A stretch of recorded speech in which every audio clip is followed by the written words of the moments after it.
20 July 1969 Apollo 11 মিশনের lunar মডিউলের মাধ্যমে মহাকাশচারী নীল আর্মস্ট্রং এবং বাস অল্ড্রিন মানবজাতির হয়ে প্রথমবার চাঁদে অবতরণ করেন। Small step for man, one giant leap for mankind.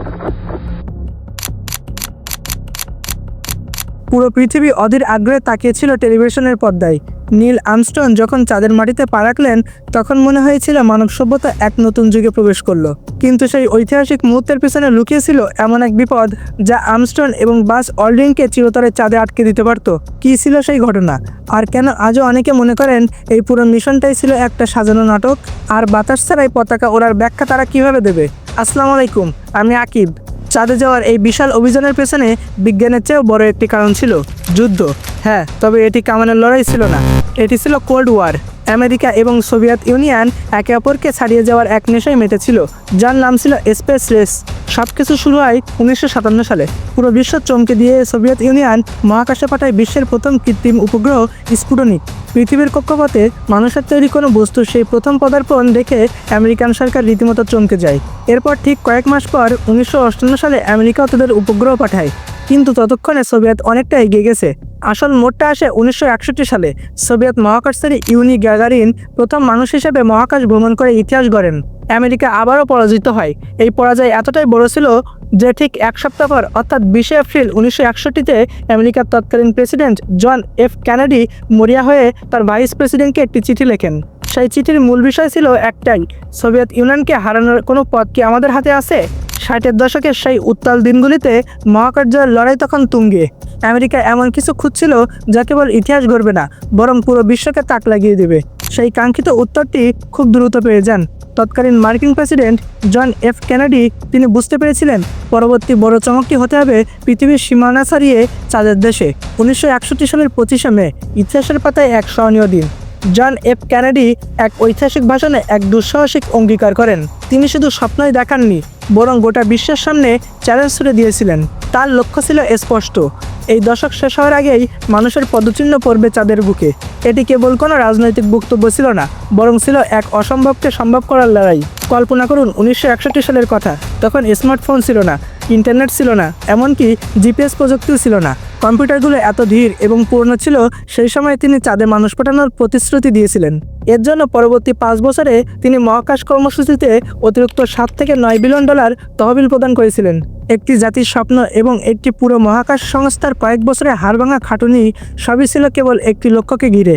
সেই লক্ষ্য পূরণে দিনরাত এক করে কাজ করে যাচ্ছিলেন হাজার হাজার সায়েন্টিস্ট। সেই সময়ে প্রযুক্তির সীমাবদ্ধতা থাকা সত্ত্বেও আমেরিকার প্রেসিডেন্ট শুধু যাওয়ার কথাই বলেননি, বরং মহাকাশচারীদের জীবন রক্ষায় নিরাপদে ফিরে আসার উপরও সমান গুরুত্ব দিয়েছিলেন।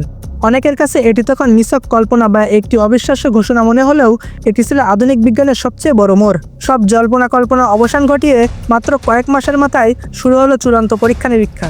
এটি কেবল একটি রকেট উৎক্ষেপণ ছিল না, এটি ছিল মানব ইতিহাসের সীমানা ছাড়িয়ে যাওয়ার এক সাহসী পদক্ষেপ। প্রথমেই মনোযোগ দেওয়া হলো সেই শক্তিশালী রকেটগুলোর উপর, যা পৃথিবীকে ছাড়িয়ে মহাকাশে পাড়ি জমাবে। ধাপে ধাপে চলল সেগুলোর ক্ষমতা যাচাই। এরপর এলো সবচেয়ে গুরুত্বপূর্ণ অংশ, কমেন্ট মডিউলের হিটশিল্ড বা তাপ নিরোধক বম পরীক্ষা। বায়ুমণ্ডলে প্রবেশের সময় ঘর্ষণে তৈরি হওয়া প্রচণ্ড উত্তাপ এই মডিউলগুলো কতটা সইতে পারবে তা ছিল এক বিশাল চ্যালেঞ্জ। শুধু রকেট চললেই তো হবে না, মহাকাশের নিয়ন্ত্রণ ধরে রাখা এবং সঠিক পথে আগানোর জন্য প্রয়োজন ছিল সার্ভিস মডিউলের নিখুঁত প্রোপালশন সিস্টেম। 1963 থেকে 1967 সাল পর্যন্ত চলল একের পর এক কঠোর পরীক্ষা। জানলে অবাক হবেন, এই দীর্ঘ 4 বছরে যতগুলো রকেট মহাকাশে পাঠানো হয়েছিল তার কোনোটিতেই তখন পর্যন্ত কোনো মানুষ ছিল না। প্রতিটি ধাপ নিশ্চিত করতে বিজ্ঞানীরা বারবার মানুষবিহীন মিশন পরিচালনা করেছিলেন। প্রতিটি যান্ত্রিক খুঁটিনাটি যাচাই করাই ছিল তাদের মূল উদ্দেশ্য। অবশেষে 1967 সালের ফেব্রুয়ারি মাস প্রথমবারের মতো পরিকল্পনা করা হলো মহাকাশে মানুষ পাঠানোর। একটি ঐতিহাসিক পরীক্ষা, যেখানে রকেটের ভেতর বসে রক্তমাংসের মানুষ পাড়ি জমাবে অসীম মহাকাশে। শুরু হতে যাচ্ছে এক নতুন অধ্যায়, একটি পরীক্ষা যেখানে মহাকাশচারীরা রকেটে করে মহাকাশে যাবেন। এটি ছিল অ্যাপোলো 1 মিশন। কিন্তু পৃথিবীতে পরীক্ষা করার সময় 27 জানুয়ারি 1967 সালে কেবিনে আগুন ধরে যায় এবং মহাকাশ যাওয়ার জন্য প্রস্তুত 3 মহাকাশচারী আগুনে পুড়ে মারা যান। এই বেদনাদায়ক ঘটনার পরেও নাসা সাহস হারায়নি, বরং তারা আরও পরীক্ষা চালিয়ে যান। এভাবে অ্যাপোলো 4, অ্যাপোলো 5 এবং অ্যাপোলো 6 সবগুলো মানুষবিহীন অভিযান ছিল। আরও পরীক্ষা করার জন্য 1968 সালের অক্টোবরে অ্যাপোলো 7 অভিযান উৎক্ষেপণ করা হয়। এবং আবারও তারা মানুষদের মহাকাশে পাঠানোর চেষ্টা করে। এটি সফল হয়, তবে আবারও মাত্র 2 মাস পরে 1968 সালের ডিসেম্বরে অ্যাপোলো 8 অভিযান উৎক্ষেপণ করে। নাসার ইতিহাসে সেই সময়টা ছিল অবিশ্বাস্য বাস্তবতার। একের পর এক মিশন চলছিল, ঠিক যেন আগামীর প্রস্তুতির মহড়া। প্রতি 2 থেকে 3 মাস অন্তর নতুন নতুন রকেট আর মহাকাশযান পরীক্ষা করা হচ্ছিল। এইসব আয়োজনের একটাই লক্ষ্য, চাঁদে পা রাখা। অবশেষে আমেরিকার প্রেসিডেন্ট কেনেডির সেই জেট থেকেই শুরু হয় অ্যাপোলো 11 মিশন। অবশেষে 1969 সালের 16 জুলাই এলো সেই মহেন্দ্রক্ষণ। এই ঐতিহাসিক মিশনের নেতৃত্বে ছিলেন 18 বছর বয়সী কমান্ডার নীল আর্মস্ট্রং। তার সাথে ছিলেন lunar module pilot Edwin Buzz Aldrin এবং command module pilot Michael Collins. Armstrong আর ওয়াল্ডিন আজ বিশ্বজুড়ে পরিচিত নাম হলেও মাইকেল কলিন্স অনেকটা প্রচারের আড়ালেই থেকে গেছেন। কেন তিনি অন্যদের মতো অতটা জনপ্রিয় হতে পারেননি, সেই রহস্যটি থাকছে ভিডিওর শেষে। অ্যাপোলো 11 মিশনটি পরিচালিত হয়েছিল মূলত 3টি প্রধান অংশের সমন্বয়ে: 1 কমান্ড মডিউল, 2 সার্ভিস মডিউল এবং 3 লুনার মডিউল। মূল পরিকল্পনাটি ছিল বেশ রোমাঞ্চকর। লুনার মডিউলটি মূল যান থেকে আলাদা হয়ে চাঁদের মাটিতে নামবে, আবার কাজ শেষে সেটি উপরিভাগে ফিরে এসে সিএসএম এর সাথে যুক্ত হবে, যাতে মহাকাশচারীরা পৃথিবীতে ফিরে আসতে পারেন। এই বিশাল মহাকাশযানটিকে মহাশূন্যে পাঠাতে ব্যবহার করা হয়েছিল দানবীয় স্যাটার্ন 5 রকেট। 3 মিলিয়ন কেজি ওজনের এই রকেটটি আকাশে ওড়াতে দরকার হয়েছিল প্রায় 10 লক্ষ গ্যালন জ্বালানি, আর যার মধ্যে ছিল কেরোসিন, তরল অক্সিজেন এবং তরল হাইড্রোজেন। অবশেষে 20 জুলাই সব প্রস্তুতি শেষ করে সকালে কাউন্টডাউন শুরু হলো। উৎক্ষেপণের মাত্র 10 মিনিটের মাথায় মহাকাশযানটি পৃথিবীর কক্ষপথে পৌঁছে যায়। পৃথিবীর চারপাশে প্রায় 1.5 বার প্রদক্ষিণ করার পর মিশন কন্ট্রোল থেকে অনুমতি এলো ট্রান্সলুনার ইনজেকশনের। এর অর্থ হলো এখন আর পৃথিবীর কক্ষপথে নয়, মহাকাশযানটি ছুটে চলবে চাঁদের দিকে। বিশালাকার স্যাটার্ন 5 রকেটের 3য় পর্যায়ের ধাক্কায় পৃথিবী ছাড়ল অ্যাপোলো 11। এই রোমাঞ্চকর যাত্রা শুরু হওয়ার মাত্র 5 ঘন্টার মধ্যেই পৃথিবী থেকে অনেক দূরে চলে যায় তারা। চাঁদে পৌঁছানো কোনো সহজ কথা ছিল না। দীর্ঘ কয়েকদিন ধরে মহাকাশচারীরা সেই ছোট্ট যানের ভেতরে অপেক্ষা করেছেন, খাবার খেয়েছেন আর ক্যামেরা বন্দি করেছেন মহাকাশের অদ্ভুত সব দৃশ্য। অবশেষে 19 জুলাই প্রায় 4 লক্ষ কিলোমিটার পাড়ি দিয়ে তারা চাঁদের কক্ষপথে পৌঁছান, যেখানে গিয়ে মূল মহাকাশযানটি 2 ভাগে ভাগ হয়ে যায়। একটি অংশ ছিল কমান্ড মডিউল কলম্বিয়া, যার দায়িত্বে ছিলেন মাইকেল কলিন্স। অন্য অংশটি ছিল লুনার মডিউল ইগল, যাতে ছিলেন নীল আর্মস্ট্রং এবং বাস ওয়াল্ডিন। পরিকল্পনা অনুযায়ী কলম্বিয়া চাঁদের কক্ষপথেই থেকে যাবে, কেবল ইগলই নামবে চাঁদের বুকে। এর মানে হলো কলিন্স কখনো চাঁদে পা রাখার সুযোগ পাবেন না। অনেকেই তাকে সেভাবে চেনেন না, কিন্তু পুরো মিশনের সবচেয়ে গুরুত্বপূর্ণ দায়িত্ব ছিলেন তিনিই। যদি কলিন্স কক্ষপথে অপেক্ষা না করতেন, তবে আর্মস্ট্রং ও ওয়াল্ডিন কখনোই পৃথিবীতে ফিরে আসতে পারতেন না।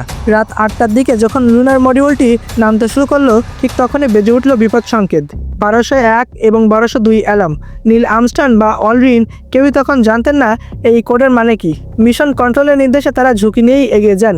পরে জানা যায় কম্পিউটার প্রসেসিং ক্ষমতার অতিরিক্ত কাজ করার চাপে এই অ্যালার্ম দিয়েছিল, তবে সিস্টেমটি এমনভাবে তৈরি করা হয়েছিল যে এটি প্রয়োজনীয় কাজগুলো ঠিকই চালিয়ে নিচ্ছিল।